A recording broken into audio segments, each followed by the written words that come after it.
প্রথমেই শুকনো কড়াইতে মেথি, গোটা গরম মশলা, জয়িত্রী, তেজপাতা, গোটা জিরে, গোটা ধনে আর একটুখানি শুকনো লঙ্কাকে নাড়াচাড়া করে নিতে হবে। থেকে সুন্দর গন্ধ বেরোলে গ্যাস অফ করে ঠান্ডা করে নিয়ে গুঁড়ো করে নিতে হবে। এখন কড়াইতে দিতে হবে সর্ষের তেল, তাতে দিতে হবে ডুমো ডুমো করে কেটে রাখা আলু, অল্প একটু নুন দিয়ে নাড়াচাড়া করে সুন্দর করে ভাজা করে নিতে হবে। রেসিপিগুলো ভালো লাগলে অবশ্যই একটা লাইক করো, চ্যানেলটাকে সাবস্ক্রাইব করে পাশে থেকো। লুচি বা রুটির সঙ্গে এই সাদা আলুর কোরমার স্বাদ কিন্তু মুখে লেগে থাকার মতো। আলু ভাজা তেলেতেই দিয়ে দিয়েছি অল্প একটু জিরে, কারি পাতা আর একটুখানি আদা বাটা।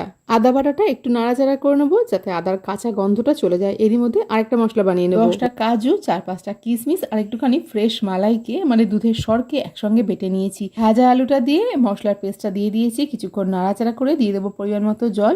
আর এই ভাজা মশলাটাও কিন্তু দিয়ে দিয়েছি পরিমাণ মতো নুন আর একটুখানি মিষ্টি। সবশেষে দিয়ে দিয়েছি গরম মশলা আর একটুখানি ঘি। রাতে রুটির সঙ্গে কি বানাবে সেটা যদি এখনো ডিসাইড না করতে পারো তাহলে ঝটপট এই রেসিপিটা বানিয়ে নিতে পারো।